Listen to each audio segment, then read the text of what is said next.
Good afternoon, everybody. We welcome you to our daily meditations with Olga Kostrova, and Jan Hutchins.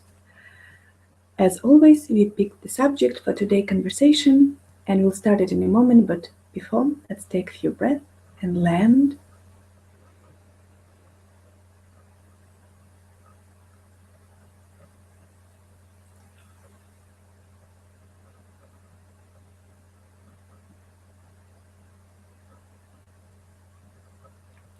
Okay. The reason why I picked the subject of procrastination because it seems like a lot of people struggle with, first of all, delivering upon their desire to get something done, and second, even to understand the reasons why they procrastinate and what the opportunities it present. So let's talk about it from standpoint of reasons, spiritual opportunities. Why do you think procrastination is necessary before we talk about dangers and how to overcome it? Why do you think it's necessary? Could you give me a little time to work on that? Maybe we can come back tomorrow and talk about it. Exactly. Oh, I'm sorry. Well, I think there's power in what's called procrastination, and it's defined always as a negative. And if indeed my work style is such that I enjoy and appreciate and get things done at the end, I don't judge that as procrastination. I judge that as just a work style. And other people, if they add anxiety all along the course of the process, like I say, if I just wait toward the end and then do the work, great. But if the whole time I'm feeling anxiety and upset, that's what I call procrastination, that creating an unhappy, unhealthy state. The other piece that's possible is in procrastination, there's the opportunity in some ways to allow what I'm enjoying a lot of conversation around and feeling around is this idea of mystery. That what is gestating, what is coming into being if I'm working on especially a creative project, might be taking its own time, have its own agenda, be evolving in a way that for me to insist that it come out early is contrary to what the bigger opportunity, the invisible world or the spiritual world, or in a shamanic sense, the other world is creating. And I am missing the point if I hurry to complete a project that my inner or my soul is saying, wait. So I'm saying procrastination, as I understand it, is attached to this dissatisfaction, this upset, this I want to do it now, but I can't get myself to do so. So those are the two opportunities. I think there's an opportunity to let something bigger emerge by procrastinating, and also it's not always a bad thing to get the project completed at the due date. Makes sense. People often forget that we are not only individualized consciousness. We are not what we perceive ourselves to be as Olga, as Jan, as a body-mind. We are the part of the big picture of the world. We are the universe of its own. Some people say we are God. Some people say we are the one. You can give it any name you want, but there is a perception of individualized consciousness, which is I, and there is the totality of consciousness, the universal consciousness. That which I cannot see. Which you cannot see, which you cannot perceive. You can only experience it when you are in some other people refer altered state of consciousness. Some would refer awakened state of consciousness. And until you experience it, you only can know about it. Or we experience it and don't know that we're experiencing the invisible. We see the effect of wind, but we miss the point that it is that this invisible thing is making all of the form world move. Love makes things happen in our world, this desire to do. In fact, from the mystical point of view, the love we feel is the urge for us to connect with that part of us that is invisible and mystical and awakened. That's what love really manifests, to get us to go back into the invisible parts of the world rather than staying in the form cold, rational reality that we are trained to identify. Right. And especially if we look at Western culture and Western conditioning, it seems like we are very task oriented, very goal oriented, very plan oriented. And we forgot that while there is control on the individual level, yes, I'm in control of certain things, certain behaviors of my own, certain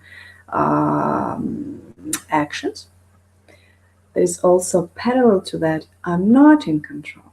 I'm in control and I'm not in control. And there's a paradox, yet both are true at the same time. So, yes, I'm in control to a certain degree of what I want to manifest in this world. I don't mean manifest, just the word manifest. Make it real.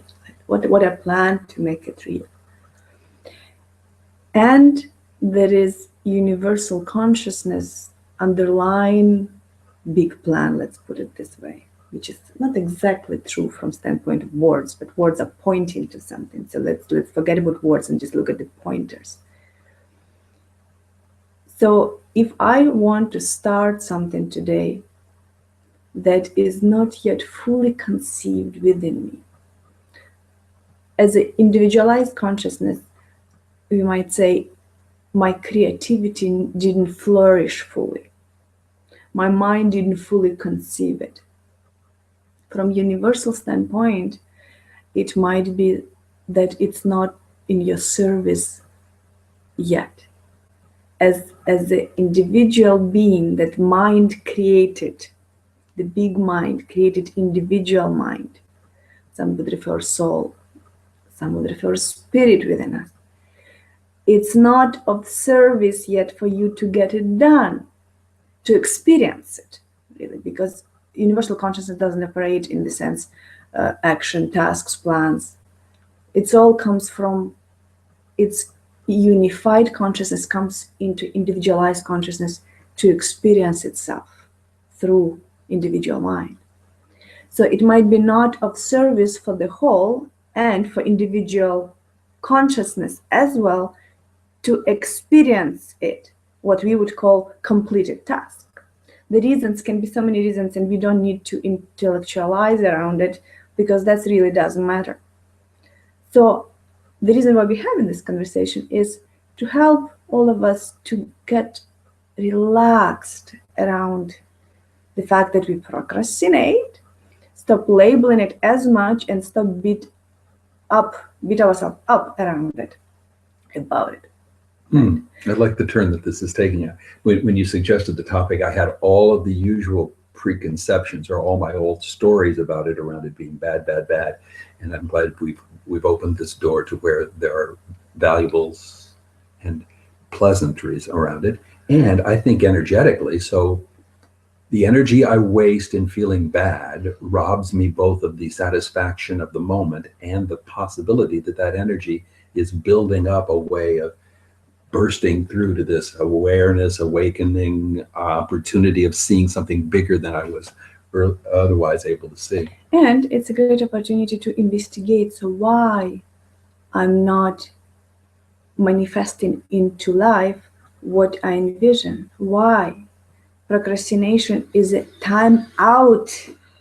It's time for getting quiet and look at why, if you care to know.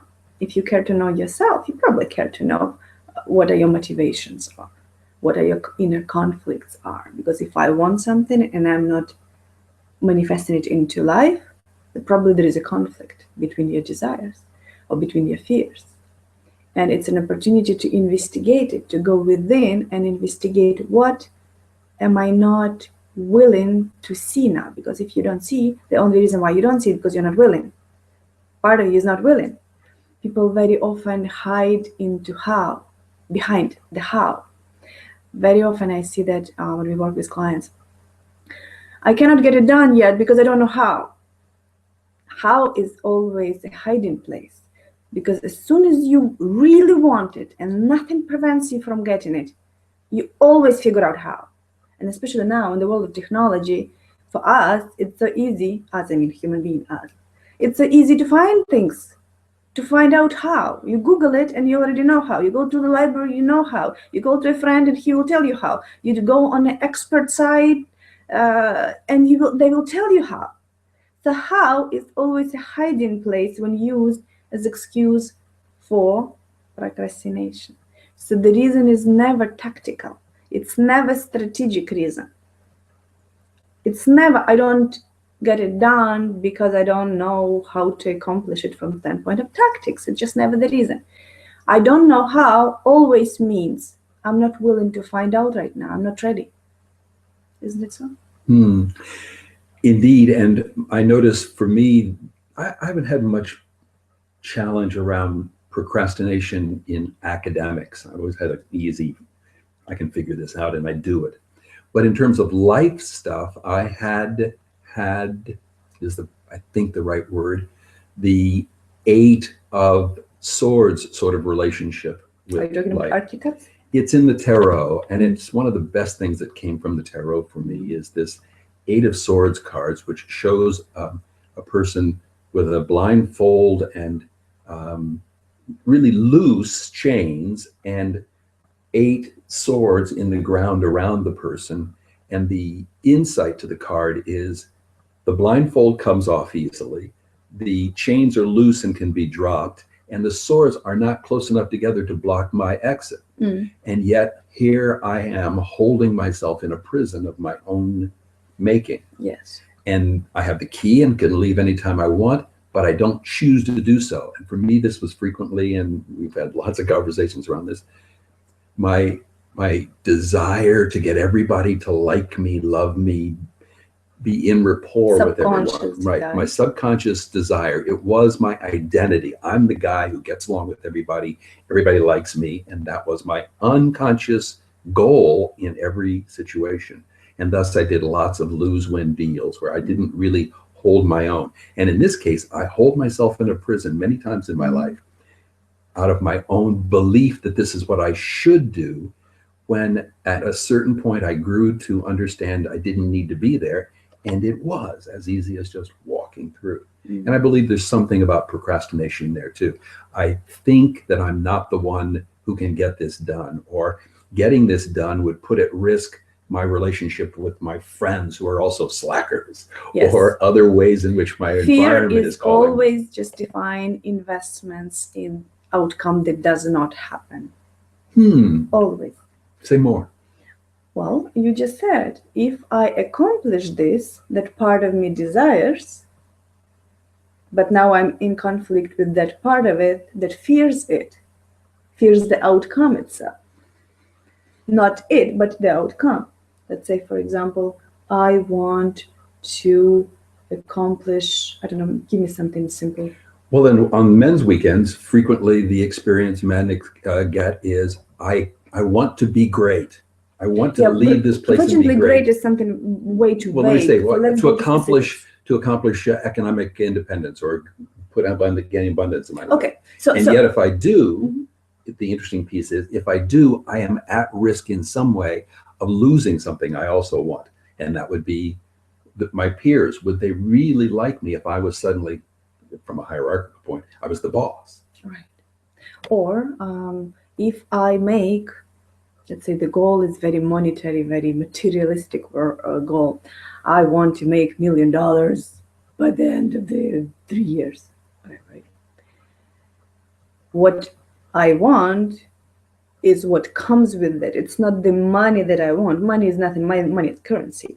What I want is the concept that I wrapped around it as a result of my conditioning, which is, for many people, it means very different things. But it can be, I want power that comes with money.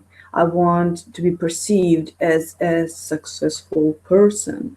I want to be free. People attach freedom to money, which never equal one to another. Love.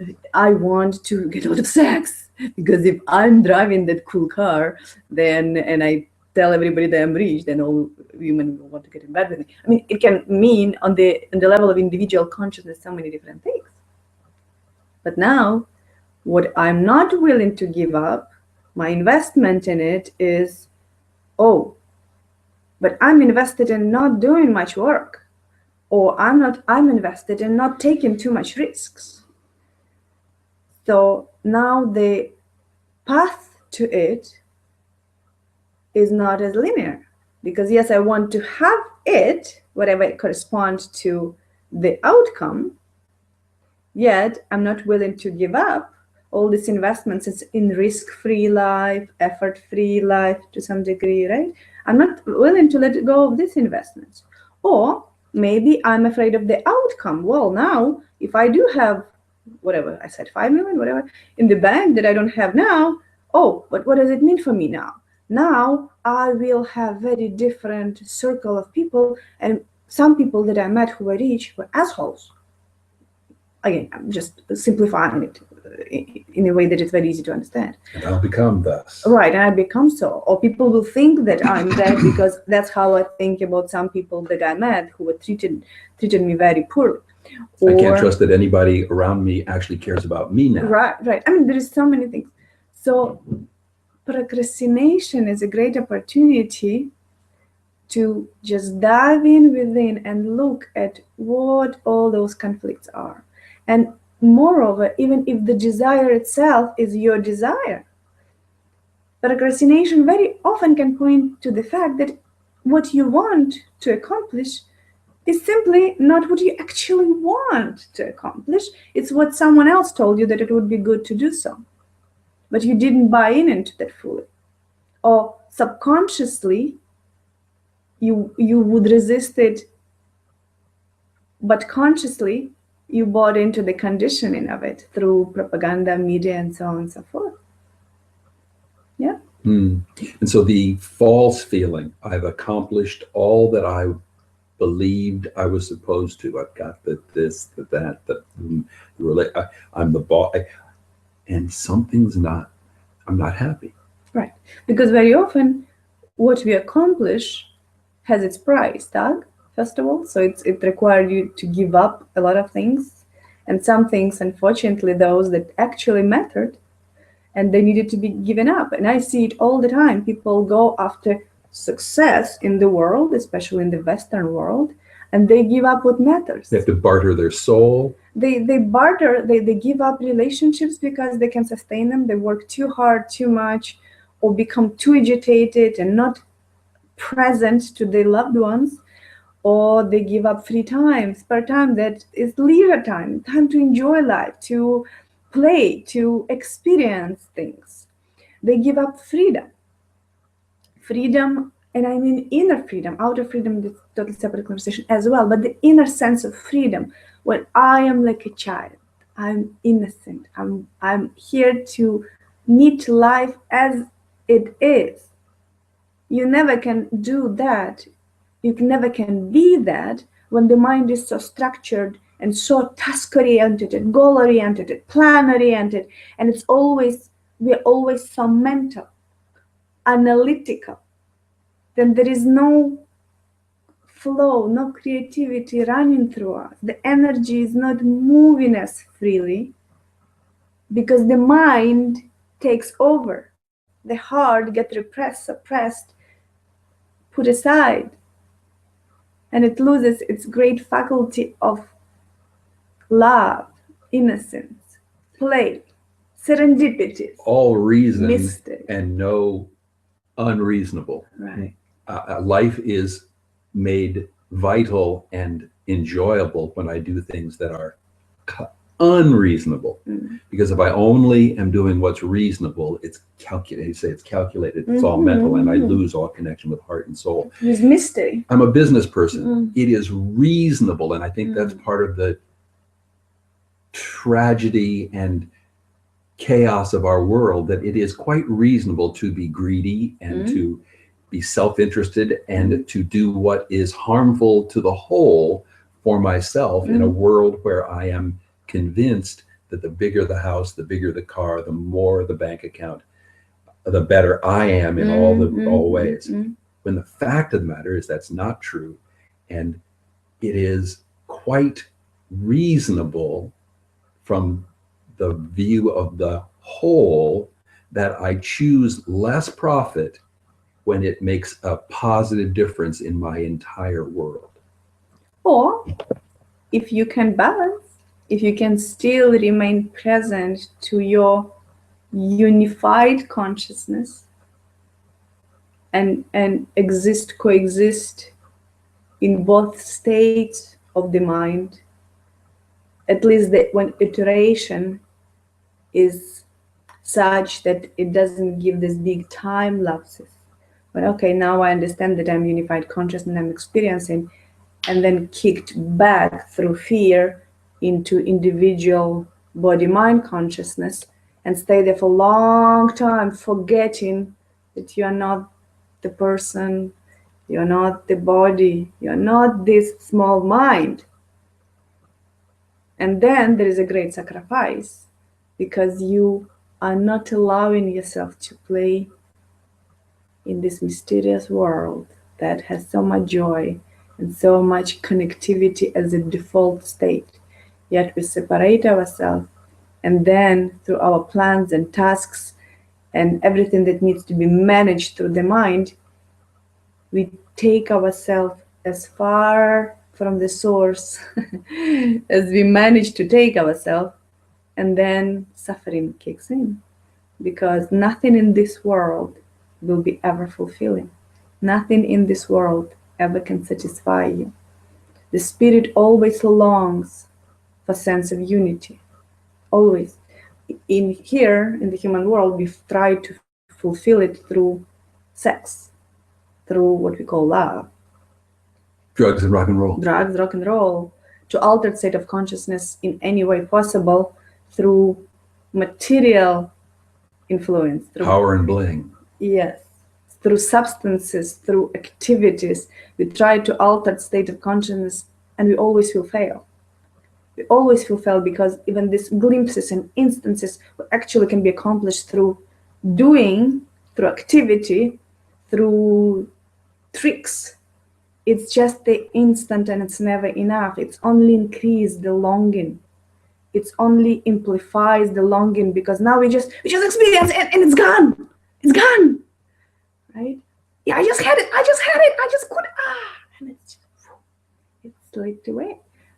Because through individual mind, through identifying with material or through the world forms, the fulfillment never can be found. Happiness, for a short period of time, can be found. But happiness is perception, emotional perception. It's an experience of individualized consciousness. So happiness can be found, but where the happiness experience, suffering is experienced too. There's a pleasure, there's a pain, there is always opposite, they're always in play. There's never one without another. But fulfillment, the sense of this expansion of joy that has no reason of its own, unreasonable joy, it can never be found in the world of visible forms. It's only in this field, mysterious field, where the mind, individualized mind, dissolves in the universal mind or universal consciousness or oneness or non-duality, whatever word you want to use. When you become God, experience life as God. As long as you understand what I'm pointing to, words don't matter.